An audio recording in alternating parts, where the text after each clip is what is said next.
Consulter Dieu, on en parle dans Entretien avec le pasteur Ange. Bienvenue à Luna, visionnaire de l'Église La Vie en Jésus-Christ. Pasteur, bonjour. Alors, sur le plan médical, l'on consulte un médecin pour avoir le diagnostic de son état de santé. Est-ce que c'est aussi le cas sur le plan spirituel? Merci beaucoup. Lorsqu'on parle de la consultation de Dieu, n'oubliez pas que lorsqu'on parle de la consultation, c'est demander la vie de quelqu'un, demander son accord. Alors, ici, nous voulons tout simplement parler de prière de consultation, c'est-à-dire cette prière qui nous permet de connaître la vue de Dieu sur un sujet, sur une situation. Qu'est-ce que Dieu veut? Parce qu'il y a quelqu'un qui nous a créés. Nous ne sommes pas appelés de faire tout ce que nous voulons, mais nous sommes appelés à faire la volonté de Dieu, c'est-à-dire ce que Dieu veut.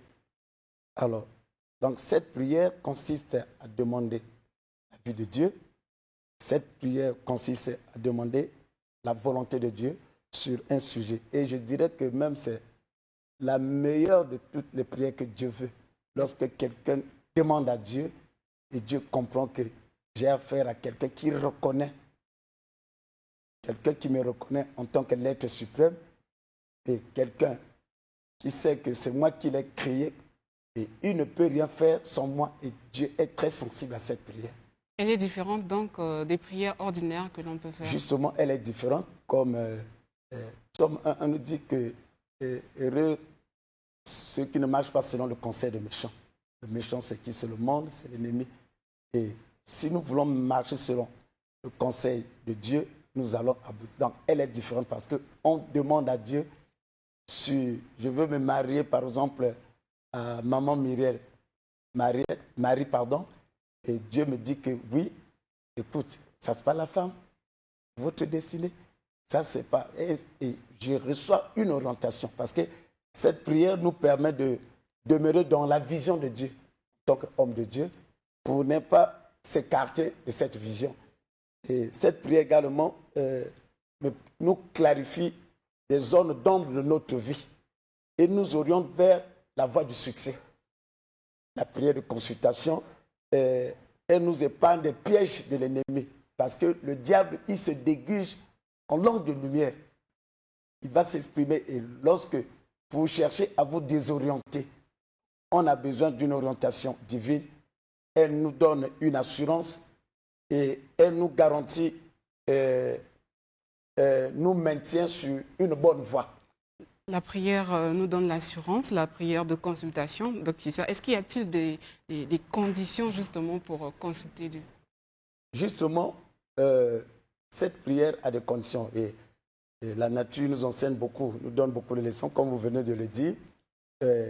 Chez le médecin, vous arrivez, la consultation 5 000, 10 000, ça a un prix.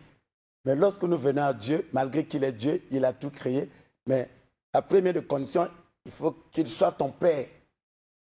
Il est le Père de tout le monde. Il n'est pas le Père de tout le monde, madame. Dieu n'est pas le Père de tout le monde. Même lorsque nous récitons, c'est à ceux qui récitent la prière de notre Père qui est aux cieux. Il n'est pas le Père de tout le monde. Pour d'autres, il est le Dieu créateur. Mais pour qu'il soit ton Père, Jean chapitre 1, 12 nous dit que à tous ceux qui ont reçu, ceux qui croient en son nom, et la parole de Dieu leur donne la capacité, le pouvoir de devenir enfants de Dieu. Donc, Dieu est ton Père si tu fais partie de cette famille. Si tu dois être enfant de Dieu. Et quand je parle d'enfant de Dieu, c'est dans la profondeur de ce thème. Et tu marches en connivence avec lui. Et donc, il est ton Père parce qu'on peut prier. On peut demander. La Bible nous dit même que la prière du juste a une efficacité. Donc, on a besoin d'un classement. Et pour que cette prière puisse aller et atteindre ses objectifs. Donc parmi les conditions, donc, il faut être que Dieu soit ton Père. Alors, 2, tu dois comprendre son langage. Parce que tu lui poses la question. Et après, il va te répondre. Donc, tu dois comprendre le langage de Dieu. Job 33, verset 14 nous dit, Dieu parle cependant tantôt d'une manière, tantôt d'une autre. Et nous ne nous prenons pas garde. C'est pendant que l'homme est dans le profond sommeil. Donc Dieu nous parle tantôt d'une manière, tantôt. Nous ne nous prenons. Donc, tu dois comprendre le langage de Dieu. Et dans ce langage, le verset 15 nous parle. Il nous parle à travers des songes. Il nous parle à travers des visions nocturnes. Alors, maintenant, devant ce langage si complexe de Dieu, on doit avoir l'esprit de discernement. Parce que Dieu te répond, mais quand tu ne comprends rien, alors ça serait c'est difficile. Alors, je prends l'exemple, nous avons par exemple les 5 sens que Dieu nous a donnés. Nous avons l'ouïe, nous avons le toucher, et nous avons l'odorat, nous avons la vue, nous avons le goût. Bon, moi qui suis le pasteur, il m'arrive le moment où je suis en train de faire un service, en plein culte par exemple, et qu'en plein culte, je sens des maux de tête violentes. Mais je ne suis pas malade, mais je comprends le langage de par rapport au sens appelé le toucher. C'est l'expression de Dieu qui est en train de me dire que dans l'église, ou bien dans le milieu que tu entres, il y a quelqu'un qui souffre de maux de tête et il y a un danger. Donc je pressens ça en moi. Alors, mais si tu ne comprends pas les signes de Dieu, après la prédication, tu vas le prendre, le comprimer. Mais je comprends que c'est un langage que Dieu s'exprime en moi. Vous dites qu'il y a quelqu'un qui a mal à la tête, ça peut lui conduire à un danger. Et après, je peux dire, bon, parmi dans cette foule, il y a, qui ressent des maux de tête violents. Quand on dit, ah, pasteur Anna Monaka, mais je n'ai rien vu, mais c'est le sens que Dieu a mis en nous, appelé le toucher. Et Dieu me parle à travers ce sens. Et ayant la compréhension, le discernement, et je réponds aux besoins de quelqu'un à travers la prière. Donc, vous comprenez, donc, il faut avoir le discernement. Donc, si tu as le discernement, Dieu te répond et tu comprends que tu as une orientation et tu fais ce qu'il te demande de faire. Donc, il n'y a que ces 2 conditions. Il y a ces 2 conditions et les conditions principales. OK. Est-ce qu'il y a... comment en fait le consulter? Est-ce qu'on doit être seul dans sa chambre ou bien aller dans une église? Comment en fait le consulter? OK. Nous sommes dans 1 Samuel 9,9. Dieu nous parle également à travers ses serviteurs. Vous comprenez que la Bible dit, confiez-vous à l'Éternel, vous serez fermé à mes serviteurs, vous allez reçu. Alors, lorsque je vous ai parlé de l'esprit de discernement, et cet esprit, peut-être que tu n'en possèdes pas, mais qu'est-ce qui va se passer? Je me rends auprès d'un serviteur de Dieu. Je suis prophète, et Dieu peut me parler au travers de lui. Et je reçois des orientations, ce que veut Dieu pour moi, pour ma vie et pour un sujet que je veux aborder. 2, donc Dieu peut nous parler à travers ses serviteurs. 2, à travers une prière individuellement. Si tu remplis ces conditions et tu peux t'adresser à Dieu. Alors cette prière, c'est une prière qui est si courte. Nous sommes dans Juge chapitre 1, Juge 1:1. Après la mort de Josué, écoute ce que nous dit la Bible. La Bible dit qu'après la mort de Josué, les enfants d'Israël consultèrent l'Éternel en disant, qui de nous montera le premier contre les Cananéens pour les attaquer? Donc parmi les 12 tribus, et ils sont arrivés à la terre promise. Vous comprenez, un peuple fidèle à Dieu. Mais ils étaient au nombre de 12, mais arrivés à la terre promise. Mais qui va prendre le devant? Qui va attaquer?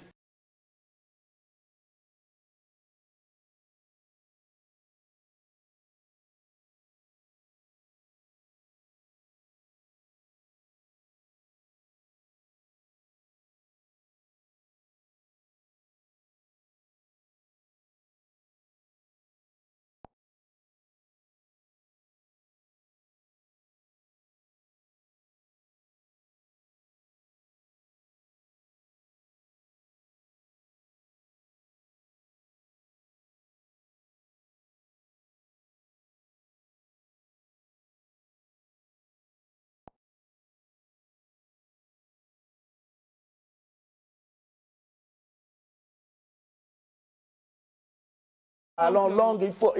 Tout simplement. Tout simplement. Dernièrement, vous parlez des versets bibliques. À ce moment-là, est-ce qu'on peut aussi... Les versets bibliques, justement, il n'y a pas de problème. Un verset biblique qui s'accorde avec ton sujet bien. On ne peut pas écarter la parole de Dieu dans la prière parce que c'est même l'ingrédient principal. Donc, on peut parfois se contenter aussi juste d'un verset et puis... justement, il n'y a pas de problème. Une prière. Oui. Non, il n'y a pas... Seigneur, par exemple, il est écrit, tu as dit que confiez-vous à l'Éternel, vous serez affermis. Alors, Seigneur, je veux voyager, par exemple, cette semaine. Mais quel est le jour approprié pour mon voyage? Et le Seigneur va te répondre d'une manière ou d'une autre manière. Et tu comprendras que si c'est, par exemple, un mercredi, alors ce voyage, sachez-le qu'au moment que vous allez emprunter l'avion, au moment que vous allez rentrer, par exemple, dans un bus, sachez-le que le Seigneur vous a précédé avec ses anges, avec son Saint-Esprit. Et avant que vous n'arriviez, tout a été déjà bien quadrillé. Alors, qu'est-ce que nous faisons? Nous engageons notre volonté. Et on appelle ça, c'est ça même l'orgueil de la vie. Parce que lorsque tu primes ta volonté au-dessus de la volonté de Dieu, alors Dieu n'exauce pas la prière des orgueils. Et quand c'est comme ça, là, c'est là où, comme je l'ai dit, beaucoup de gens échouent. Beaucoup de gens n'atteignent pas leur promise, terre promise. Et Jacques dit que lorsque vous priez et vous ne recevez parce que vous priez mal. Et voilà, dans des prières également, il y a des moments où Dieu n'exauce pas à nos prières. Ce n'est pas parce qu'on peut-être on a le sang humain sur les mains ou bien on a... Mais le fait de mal prier, alors ça empêche à nos prières de monter et que Dieu puisse exaucer à nos prières. Merci beaucoup, j'allais dire apôtre, pasteur Ange, bienvenue à Luna. Mais est-ce qu'il y a un message particulier justement en ce qui concerne peut-être pour tous ceux qui nous suivent en ce moment? Oui, le message particulier, aller à l'église prier c'est bon, mais avoir la connaissance sur la prière, la vie de prière, comment prier, c'est très capital. Alors, j'aimerais en profiter, puisqu'on a parlé des conditions. Et comme je viens de le faire signifier, à l'église, beaucoup, notre Père qui est aux cieux, cette prière qui est devenue comme une récitation. Et lorsque tu n'as pas Christ en toi, sache-le que Dieu n'est pas ton Père. Et j'aimerais en profiter pour un bien-aimé qui me suit. Reçois Christ dans ta vie maintenant, comme Seigneur et Sauveur. Et quand tu vas prier, comme nous venons de le dire, et le Seigneur va écouter ta prière. Alors, fais cette prière avec moi. Dis avec moi, Seigneur Jésus, ce matin, je te reçois dans ma vie comme Seigneur et Sauveur personnel. À partir d'aujourd'hui, je dis non aux anciens maîtres que j'ai eu à servir et je prends la totalité de mon être sous ton contrôle au nom de Jésus. Amen. Amen, pasteur. Donc, c'est aussi le temps de l'occasion, peut-être rapidement, de rappeler justement le lieu de l'église, la vie de Jésus. Je suis au 00242 06 663 71 52. 00242 663 71 52. Et l'église se situe au quartier d'Evala. C'est tout juste dans le quartier Général Adoua, communément, on appelle ce quartier Général Adoua. Et dès que vous arrivez au viaduc, vous dépassons là où se trouvent les policiers, au moins à 50 mètres en allant vers Kintélé, vous allez voir une pancarte où on a mentionné l'église, la vie en Jésus-Christ. Et vous serez les bienvenus. Pourquoi pas? Nous avons 2 cultes ce matin et l'après-midi, nous allons avoir 2 cultes.